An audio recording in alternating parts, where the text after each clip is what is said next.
කතා කරන්න බලාපොරොත්තු වෙන්නේ විසිතුරු මත්ස්‍ය විශේෂ පිළිබඳවයි. මේ වීඩියෝ එකෙන් අපි ප්‍රධාන වශයෙන්ම ස්පොට් එකට, ප්‍රැක්ටිකල් වලට, ඒ වගේම ලියන පේපර් එකට අදාළව මත්ස්‍ය විශේෂ පිළිබඳව විශේෂ කරුණු කීපයක් කතා කරන්න බලාපොරොත්තු වෙනවා. එහෙනම් අපේ channel එක subscribe කරලා යමු වීඩියෝ එකට. විසිතුරු මසුන් ඔවුන්ගේ ප්‍රජනන ක්‍රමය අනුව ප්‍රධාන ආකාර දෙකකට අපිට වර්ග කරන්න පුළුවන්. ඒ තමයි පැටවුන් බිහි කරන විසිතුරු මසුන් සහ බිත්තර දමන විසිතුරු මත්ස්‍යයන් ලෙස. පැටවුන් බිහි කරන විසිතුරු මසුන්ගේ පිරිමි මත්ස්‍යයා විසින් ගැහැණු මත්ස්‍යයාගේ ප්‍රජනක පද්ධතිය තුළට ශුක්‍රාණු ඇතුල් කරනු ලබනවා. ඊට පස්සේ දේහය ඇතුළේදී බිත්තර සංසේචනය වෙලා යම්කිසි කාලයකට පසුව පැටවුන් පිටතට පැමිණෙනවා. අපි මෙය අභ්‍යන්තර සංසේචනය කියලා හඳුන්වනවා.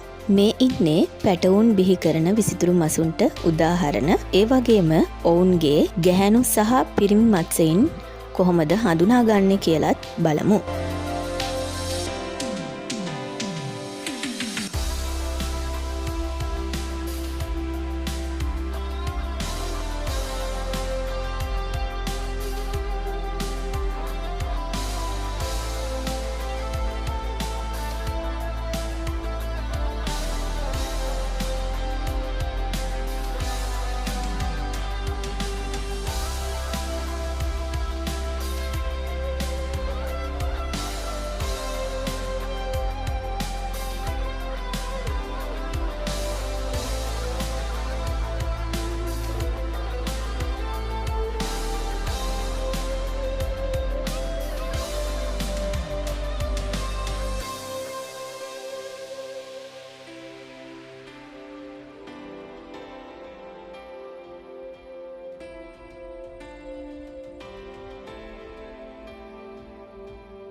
බිත්තර දමන විසිතුරු මසුන්ගේ ගැහැණු මත්ස්‍යයා විසින් බාහිර පරිසරයට බිත්තර මුදා හැරීමෙන් අනතුරුව පිරිමි මත්ස්‍යයා ශුක්‍රාණු ඒ මත තැන්පත් කරනවා. ඊට පස්සේ තමයි සංසේචනය සිද්ධ වෙන්නේ. මේක අපි බාහිර සංසේචනය කියලා හඳුන්වනවා. මෙහිම බිත්තර දමන මත්ස්‍යයින් අපිට ආකාර කීපයක් අඳුන ගන්න පුළුවන්.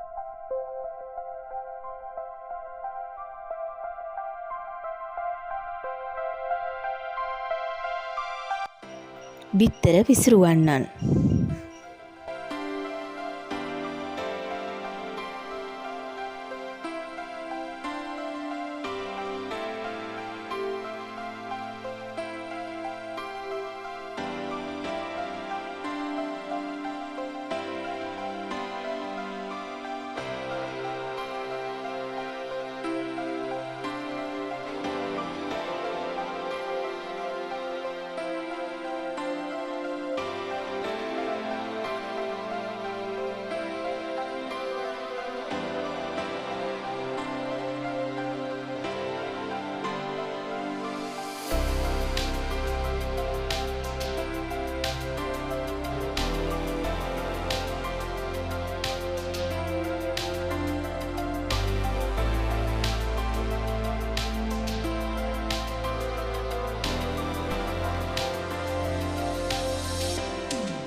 බිත්තර තැන්පත් කරන්නන්.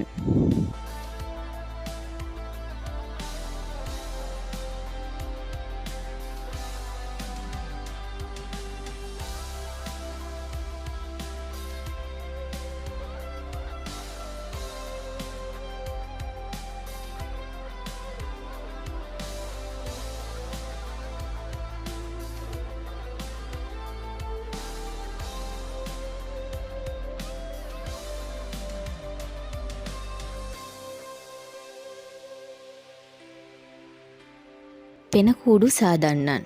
මොවුන්ගේ පෙනකූඩුව සාදන්නේ පිරිමි මත්ස්‍යයා වන අතර ගැහැණු මත්ස්‍යයා විසින් බිත්තර පිටතට පිට කිරීමක් සිද්ධ කරනවා. ඒ මත ශුක්‍රාණු තැන්පත් කරලා පෙනකූඩු තුල බිත්තර ආරක්ෂා කරන්නේ පිරිමි මත්ස්‍යයා විසින්.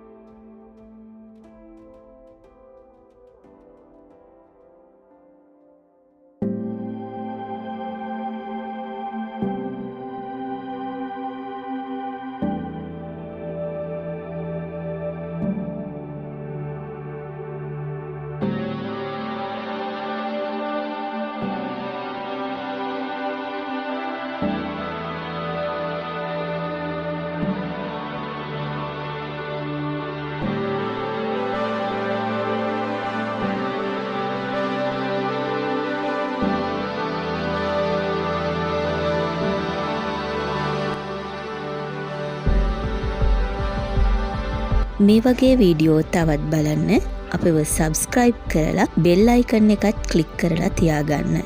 එහෙනම් ඔබට සුබ දවසක්.